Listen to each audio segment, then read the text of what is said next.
उन्हाळा आला की गरमीनं असं हैराण व्हायला होतं की कुठल्याच कामामध्ये लक्ष लागत नाही. असो, सर्वांची आता हीच हालत असणार.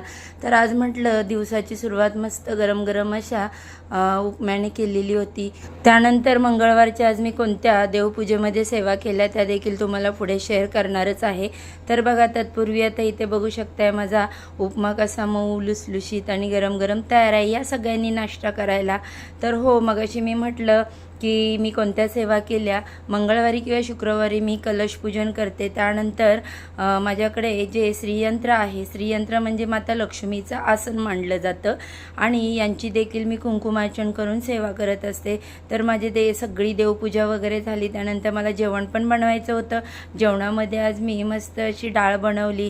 त्यानंतर श्रीच्या आवडीची मटकीची वाफेवरची भाजी बनवली, चपाती, भात, असं साधं सिंपल जेवण. आणि त्यानंतर मग वेळ आली साफसफाई करण्याची. सगळे भांडी वगैरे किचन साफ करून घेतला. तर अशा प्रकारे छोटासा मिनी व्लॉग मी तुमच्यासोबत शेअर केला. आवडला तर नक्की लाईक, शेअर, सबस्क्राईब करा. बाय. पुन्हा भेटू उद्या नवीन व्हिडिओ व्लॉगमध्ये. फॉलो करायला विसरू नका.